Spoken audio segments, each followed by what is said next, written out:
আসসালামু আলাইকুম। আজকে আমি দেখাবো আমাদের একটা শপের মধ্যে একটা মডেলের অ্যাড দেওয়া আছে যে কোনো একটা প্রোডাক্ট। তো ওই প্রোডাক্টটা তো শুধু এই শপে না, আর বিভিন্ন শপে আমরা অ্যাড দিব। তো ভিন্ন ভিন্ন শপে অ্যাড দিব কিভাবে? তো ভিন্ন শপে অ্যাড দেওয়ার জন্য প্রথমত যেই শপে ওই প্রোডাক্টটা আছে ওই শপের মধ্যে আমরা ঢুকবো। যে ধরো যে হোলসেল শপের মধ্যে আমার ওই প্রোডাক্টটা অ্যাড দেওয়া আছে। তো হোলসেল শপের মধ্যে ঢুকে ম্যানেজ প্রোডাক্টে যেতে হবে। ম্যানেজ প্রোডাক্টে গিয়ে ধরো যে এখানে লাসিকা 147 নম্বর যে মডেলটা, এটা অ্যাড দিতে হবে। তো এই প্রোডাক্টটাকে আমরা জাস্ট এডিটের ঘরে ক্লিক করব।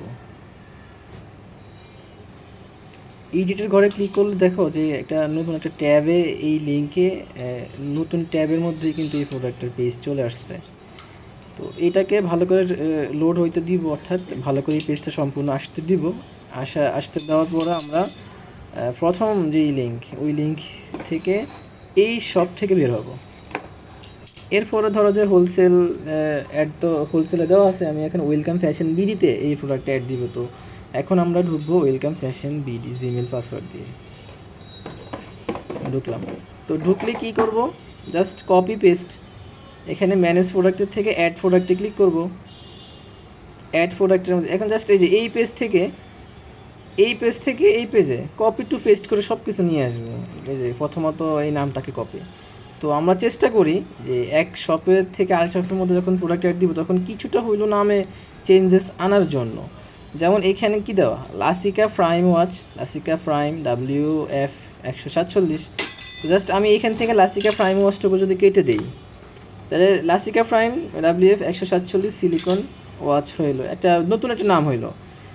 এখন লাসিকা প্রাইম ওয়াচ যেটুকু ওইটুকু যে কাটছি, ওইটুকু চাইলে ভিন্ন আরেকটা শপে, যদি আমি, আমার তো শপ অনেকগুলো আছে, ওই শপগুলোতে লাসিকা প্রাইম ওয়াচটু করে সামনে থেকে কেটে পিছনে নিয়ে আসবো। ধরো এখানে পেস্ট, ঠিক আছে, লাসিকা প্রাইম ওয়াচটুকু রাখলাম। এরকম মানে বিভিন্ন চেঞ্জেস করা যায়। অথবা ডিজিটাল ওয়াচ ফর ম্যান লিখে লাসিকা WF 147 digital watch for man, এরকম বিভিন্ন নাম দেওয়া যায়।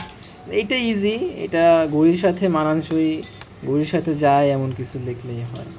অথবা 100% কপি পেস্ট করলেও কোনো অসুবিধা নাই, তবে ক্রিয়েটিভিটি আর হইল না। ক্রিয়েটিভিটির মধ্যে ওই প্রোডাক্টটার রেজাল্ট ভালো হওয়ার একটা চান্সেস থাকে, একটু ভালো করে অ্যাড দিলে, নতুন কিছু নামে থাকলে। আচ্ছা, এখন লাস্টিকে 147-এর যে ছবিগুলো, এই ছবিগুলো তো সবার প্রথম হচ্ছে যেইটা অ্যাড দিব ওইটার বিস্তারিত ছবি অন্তত তোমার কম্পিউটারে থাকতে হবে। যদিও আমার কাছে মনে হয় লাস্ট দিকে 147-এর ছবি নাই। এখন ধরো যে আমি 147 না, আমি গতকালকে রাত্রে যে একটা দিয়েছিলাম আমার মনে আছে, লাসিকা WF 157, সরি 168, এই মডেলটা অ্যাড দিচ্ছিলাম, ঠিক না? তো এই মডেলটা এখন ওয়েলকাম ফ্যাশন বিডিতে আমি অ্যাড দিলাম। এখানে 68 লিখে ফেলি, এই 68, ঠিক আছে। আচ্ছা, এখন 68 কী করব, 68 ছবি দিলাম, ভিডিও থাকলে ভিডিও দিব, এখানে আপলোড ভিডিও, তারপরে হচ্ছে এখানে এই যে A to Z সব কিছু কপি পেস্ট। এখানে নো ব্র্যান্ড হবে অল টাইম, ওয়াটারপ্রুফ, যদি ওয়াটারপ্রুফ ঘড়ি হয় তাহলে ইয়েস দিবা। তারপর এখানে রাবার, আর ইউ লিখছি, রাবার চলে আসছে, রাবারে ক্লিক করা মাত্রই রাবারটা বসে গেছে। এখানে অ্যাড ইমেজের মধ্যে ক্লিক করব, কালার দিব ব্ল্যাক, তারপরে এই যে ব্ল্যাক কালারটা দিয়ে দিব। এখানে ব্ল্যাকের প্রাইস 1250 টাকা দিলাম। আর স্পেশাল প্রাইস, মূলত এটাই আমাদের প্রাইস। স্পেশাল যে প্রাইসটা, এই প্রাইসটা হবে ধরো 460 টাকা ওয়েলকাম ফ্যাশন বিডিতে। আচ্ছা, প্রাইসটা কিন্তু বিভিন্ন শপে বিভিন্ন রকমের হবে। ধরো যে ওয়েলকাম হোলসেলের মধ্যে আমি প্রাইস দিছি 450 টাকা, তো তুমি ওয়েলকামের মধ্যে 450 বা বিভিন্ন শপের মধ্যে 450 এইভাবে না দিয়া ওয়েলকাম ফ্যাশন বিডিতে 10 টাকা বেশি, অর্থাৎ 460 টাকা দিলা।